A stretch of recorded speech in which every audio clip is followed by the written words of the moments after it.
उत्तर प्रदेश के बलिया शहर से 100 किलोमीटर दूर बसा चकिया नाम का एक गांव, जो करीब 25 साल पहले तक अपनी बेमिसाल कलाकृतियों के लिए दूर दूर तक मशहूर था। आज सन्नाटे, खौफ और अंधेरे में डूबा हुआ था, और इस सब का कारण थी एक डायन, जिसके आतंक ने पूरे गांव को शमशान जैसा खामोश कर रखा था।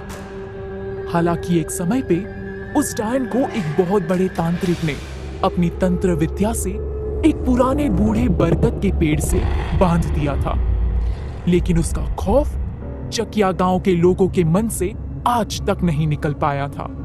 आज भी चकिया गांव 9 बजे के बाद शमशान जैसी खामोशी में तब्दील हो जाता था। एक इंसान भी घर के बाहर कदम नहीं रखता था, और उस बरगद के पेड़ के आसपास से तो कोई दिन में भी नहीं भटकता था। कुछ लोगों को यह कहानी लगती है, तो कुछ लोगों को सच। दिसंबर की सर्द रात थी। चारों तरफ घना कोहरा छाया हुआ था, और चकिया गांव में हर तरफ सन्नाटा पसरा हुआ था। ऐसा लग रहा था मानो गांव में कोई रहता ही न हो। एक बुरे साए की तरह कोहरा पूरे गांव को अपने आगोश में लेने के लिए धीमे धीमे बढ़ रहा था।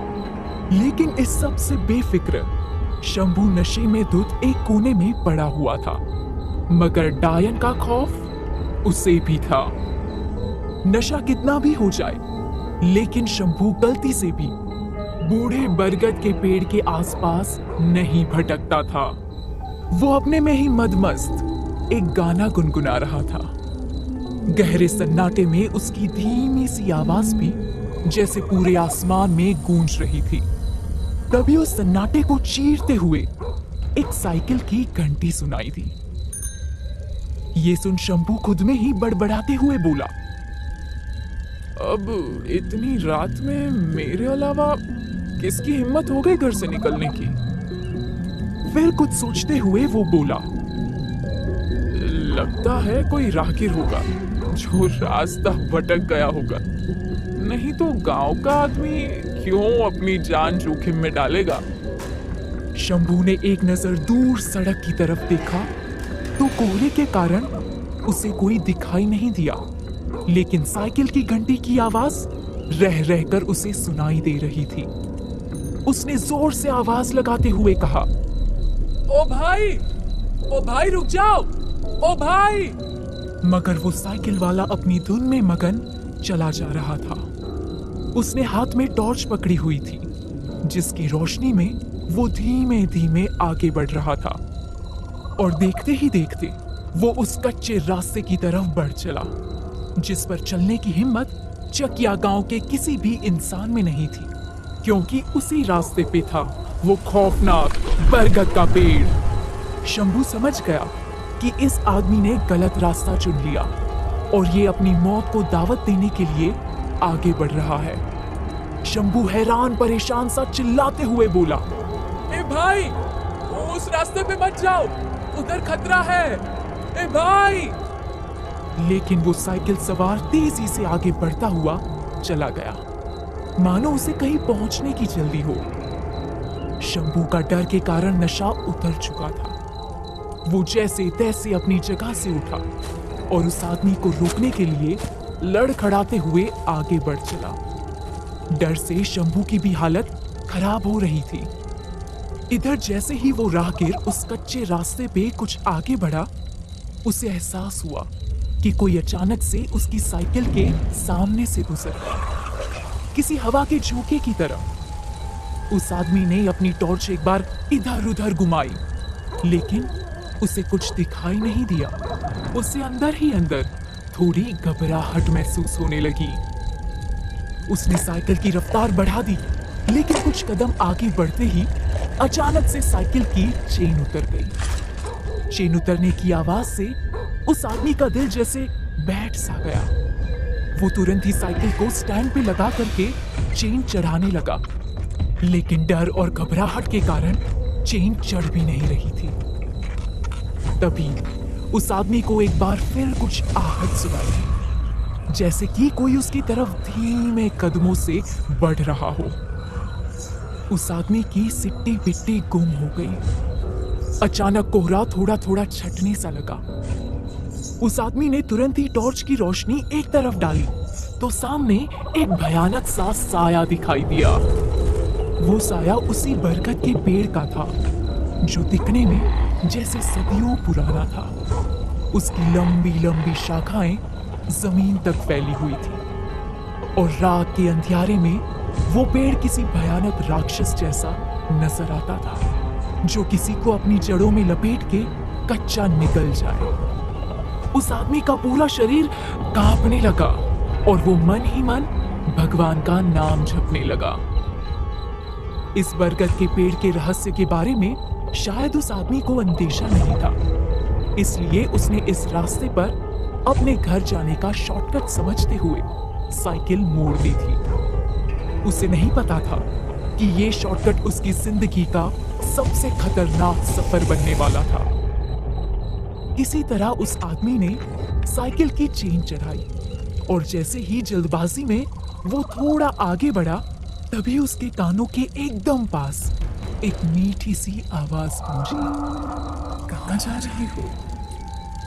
उस आवाज को सुनकर राहगीर एकदम ठिठक सा गया और साइकिल की ब्रेक दबा दी। वहीं दूसरी तरफ शंभू गिरते पड़ते किसी तरह उसकी तरफ बढ़ रहा था और मन ही मन बड़बड़ा रहा था,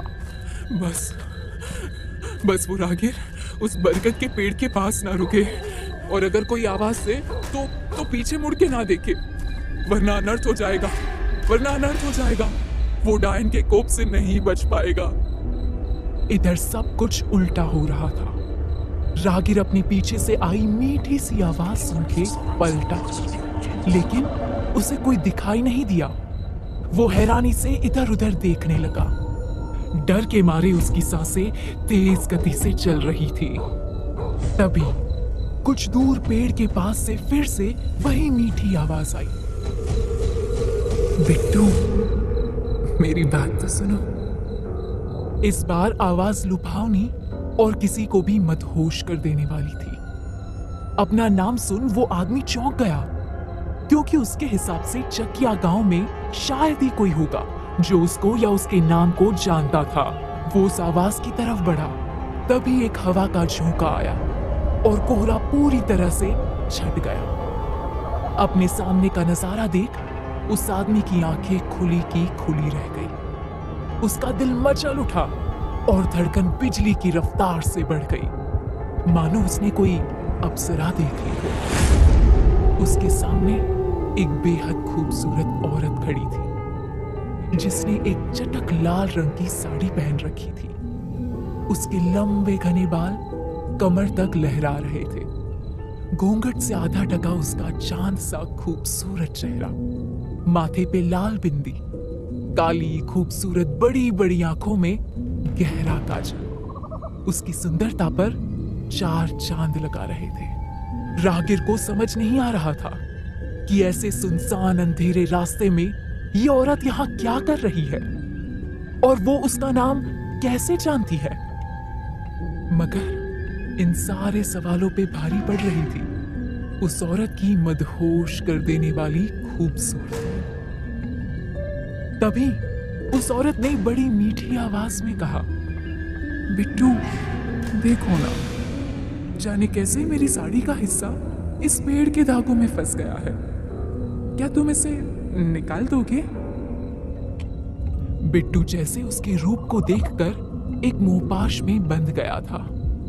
अब सिर्फ उसे उस औरत की साड़ी में ढकी खूबसूरती दिख रही थी और दिख रही थी उसकी झील से भी गहरी आंखें, जिनमें डूब जाने को किसी का भी दिल कर जाए। बिट्टू किसी मदहोश आशिक की तरह उसकी मदद के लिए आगे बढ़ चला। वो उस औरत के काफी करीब आ गया और धीमे से उसकी साड़ी को उन धागों से छुड़ाने लगा। एक बेहद खूबसूरत औरत के इतने करीब होने के कारण बिट्टू की धड़कन तेज हो रखी थी। साड़ी छुड़ाते हुए ही उस औरत का पैर हल्का लड़खड़ा गया। वो औरत गिरने को हुई कि तब भी बिट्टू ने मौके का फायदा उठाते हुए उसे अपनी बाहों में संभाल लिया।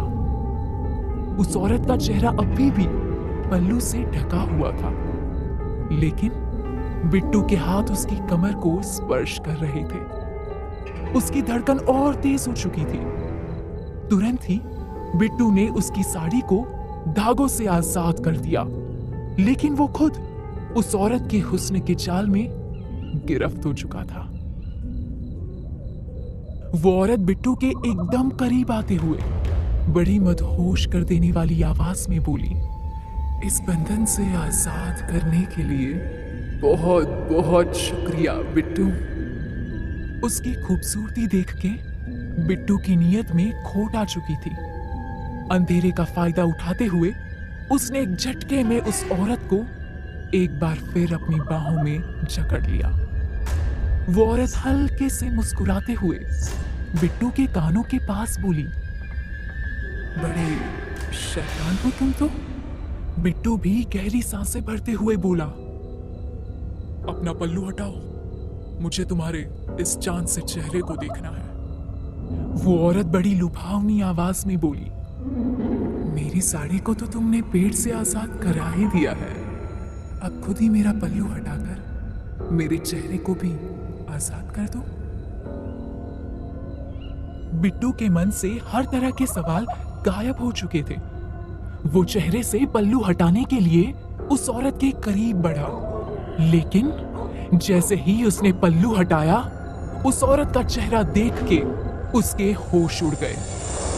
उस औरत का चेहरा आधा जला हुआ था, जो बहुत ही खौफनाक लग रहा था। उस आदमी का पूरा शरीर थर थर कांपने लगा। वो एकदम से उस औरत के मुंहपाश से बाहर आ गया, लेकिन अब बहुत देर हो चुकी थी। जाने अनजाने में क्या बिट्टू ने 25 साल से तंत्र मंत्र की सिद्धि से बंधी डायन को आजाद कर दिया था? उस औरत ने रहस्यमयी नजरों से बिट्टू की तरफ देखा, फिर वो जोर जोर से हंसने लगी। उसकी हंसी बहुत ही खौफनाक थी। इधर शंभू, जो उस राहगीर को सतर्क करने के लिए उसकी तरफ बढ़ रहा था, एक दिल दहला देने वाली हंसी सुन के वो अपनी जगह पे रुक गया। उसकी नजर पहले दूर खड़े उस राहगीर पे गई और फिर लाल साड़ी वाली औरत पे, जिसे देख शंभू की कांपती हुई जुबान से बस एक बात निकली, डायन, डायन आजाद हो गई, डायन आजाद हो गई। इधर बिट्टू कुछ समझ पाता इससे पहले ही उस डायन ने अपने लंबे नुकीले नाखूनों से उसकी दोनों आंखें बाहर निकाल ली और उसकी गर्दन पर अपने नुकीले नाखूनों से एक जोरदार हमला किया। पूरा चकिया गांव बिट्टू की दर्दनाक चीख से गूंज उठा और उसके गले से खून किसी फव्वारे की तरह निकलने लगा। अगले ही पल बिट्टू बेजान सा जमीन पर गिर पड़ा। ये सब देख शंभू की जान हलक में अटक गई और वो वहीं बेहोश होकर गिर पड़ा। एक दिल दहला देने वाली हंसी के साथ वो डायन कोहरे में ही ओझल हो गई। चकिया गांव पर 25 सालों से इसी डायन का खौफ फैला हुआ था, लेकिन कौन थी ये डायन और उसने इसी गांव को क्यों चुना था? इन सवालों का जवाब अभी किसी के पास नहीं था। अगली सुबह बरगद के पास बिट्टू की लाश मिलने पर पूरे गांव में हड़कंप मच गया और ये खौफ का मंजर और खौफनाक तब बन गया जब गांव वालों की नजर बरगद के पास टूटे हुए लाल धागों पर पड़ी। ये देख पूरा चकिया गांव सिहर उठा। शंभू, जिसने सब अपनी आंखों से देखा हुआ था, वो अब पूरी तरह से सदमे में था और अपने आप में ही बड़बड़ाई जा रहा था। वही नैन नक्श, वैसे ही लंबे लंबे बाल और वही लाल साड़ी। 25 सालों में कुछ नहीं बदला। वो डायन अब आजाद हो गई है। वो डायन अब वो किसी को नहीं छोड़ेगी। अब वो किसी को नहीं छोड़ेगी। पूरा चकिया गांव शंभू की इस दिल दहला देने वाली बात को सुनकर सहम गया। अगले कुछ दिनों में उस डायन ने चकिया गांव के कुछ और लोगों को अपना शिकार बनाया। डायन का खौफ एक बार फिर सबको अंदर तक दहला गया। लेकिन क्या सच में ये किसी डायन का काम था, या इन खौफनाक हत्याओं के पीछे छिपी थी कोई गहरी साजिश? इसी गुत्थी को सुलझाने गांव से कई कोस दूर एक इंसान चकिया गांव के लिए निकल चुका था। भरी दोपहर में एक बस बलिया के बस अड्डे पे रुकी और उसमें से एक करीब 6 फीट लंबा आदमी बाहर निकला। उसने एक कसी हुई शर्ट पहन रखी थी और आंखों पे काला चश्मा लगा रखा था। उसका नाम अभिमन्यु था और वो करीब 28 साल का एक युवा पुलिस ऑफिसर था, जिसका ईमानदार रवैया उसे एक जगह टिकने नहीं देता था। अपने काम को लेकर समझौता न करने की आदत उसे अक्सर ट्रांसफर की ओर लेकर जाती थी। लेकिन फिर भी अभिमन्यु एकदम निडर होकर किसी भी पावरफुल ठेकेदार या नेता से भिड़ने की कुवत रखता था और गलत इंसान को सलाखों के पीछे लेकर जाता था। मगर इस बार का ट्रांसफर कुछ अलग था। इस बार उसका सामना किसी पावरफुल नेता या ठेकेदार से नहीं, बल्कि एक खूंखार डायन से होने वाला था।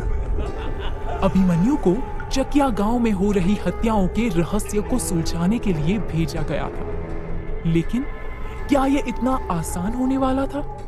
क्या अभिमन्यु चकिया गांव को एक डायन के कहर से बचा पाएगा? ये जानने के लिए कहानी का अगला भाग जरूर देखें और हमारे चैनल को सब्सक्राइब करें, वीडियो को लाइक कर दीजिए।